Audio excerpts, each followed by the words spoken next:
शुक्रवार व्रत कथा। संतोषी माता की व्रत कथा।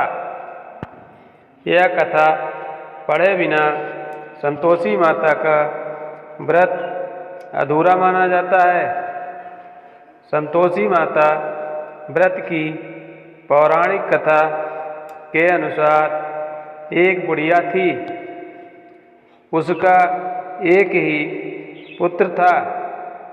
बुढ़िया पुत्र के विवाह के बाद बहू से घर के सारे काम करवाती, परंतु उसे ठीक से खाना नहीं देती थी। यह सब लड़का देखता रहता, पर माँ से कुछ भी नहीं कह पाता।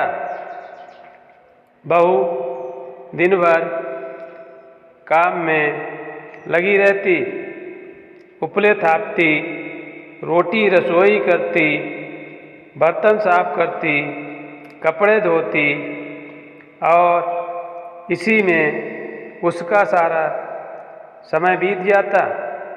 काफ़ी सोच विचार कर एक दिन लड़का माँ से बोला, माँ मैं परदेश जा रहा हूँ। माँ को बेटे की बात पसंद आ गई तथा उसे जाने की आज्ञा दे दी। इसके बाद वह अपनी पत्नी के पास जाकर बोला, मैं परदेश जा रहा हूँ, अपनी कुछ निशानी दे दो। बहू बोली, मेरे पास तो निशानी देने योग्य कुछ भी नहीं है। यह कहकर वह पति के चरणों में गिरकर रोने लगी। इससे पति के जूतों पर गोबर से सने हाथों से थाप बन गई।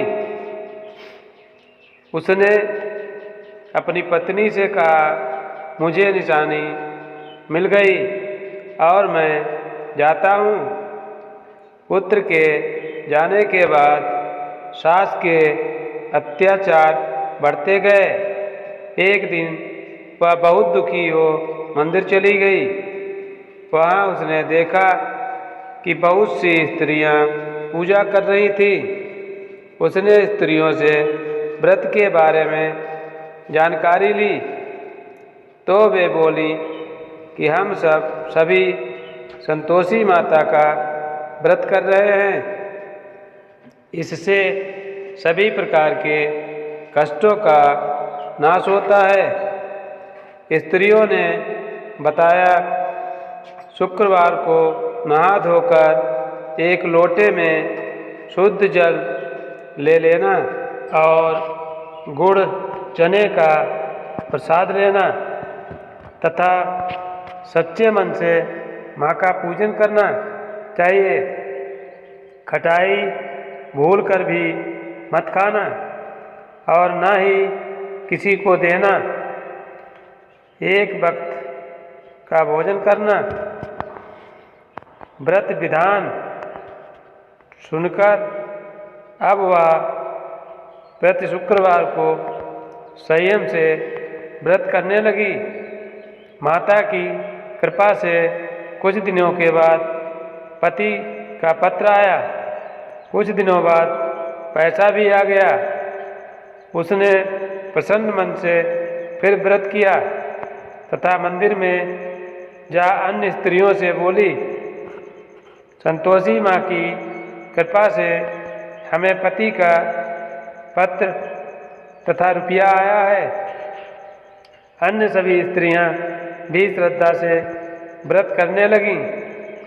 बहू ने कहा, हे माँ, जब मेरा पति घर आ जाएगा तो मैं तुम्हारे व्रत का उद्यापन करूँगी।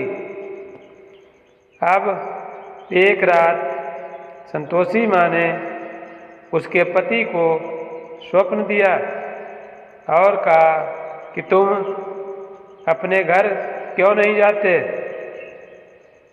तो वह कहने लगा, सेठ का सारा सामान अभी बिका नहीं है, रुपया भी अभी नहीं आया है। सुबह उसने सेठ को स्वप्न की सारी बात कही तथा घर जाने की इजाज़त मांगी, पर सेठ ने इनकार कर दिया। माँ की कृपा से कई व्यापारी आए और सोना चांदी तथा अन्य सामान खरीद कर ले गए। कर्जदार भी रुपया लौटा गए। अब तो साहूकार ने उसे घर जाने की इजाज़त दे दी। घर आकर पुत्र ने अपनी माँ व पत्नी को बहुत सारे रुपए दिए। पत्नी ने कहा कि मुझे संतोषी माता के व्रत का उद्यापन करना है। उसने सभी को न्योता दे दिया। उद्यापन की सारी तैयारी की और पड़ोस की एक स्त्री उसे सुखी देख ईर्ष्या करने लगी थी। उसने अपने बच्चों को सिखा दिया कि तुम भोजन के समय खटाई जरूर मांगना। उद्यापन के समय खाना खाते खाते बच्चे खटाई के लिए मचल उठे तो बहू ने पैसा देकर उन्हें बहलाया। बच्चे दुकान से उन पैसों की इमली खटाई खरीद कर खाने लगे तो बहू पर माता ने कोप किया।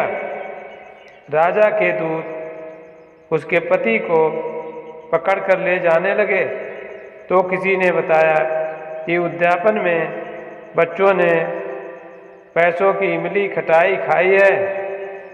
तो बहू ने पुनः व्रत के उद्यापन का संकल्प लिया। संकल्प के बाद वह मंदिर से निकली तो रास्ते में पति आता दिखाई दिया। पत्नी ने कहा, आप कहाँ गए थे? पति बोला, इतना धन जो कमाया है उसका कर राजा ने मांगा था।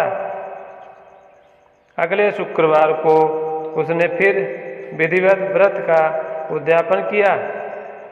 इससे संतोषी माँ प्रसन्न हुई। 9 माह बाद चांद सा सुंदर पुत्र हुआ। अब सास, बहू तथा बेटा संतोषी माता की कृपा से आनंद से रहने लगे। आप लोगों को कहानी अच्छी लगी हो तो हमारे चैनल कौशलेंद्र स्टोरी को सब्सक्राइब करें। धन्यवाद।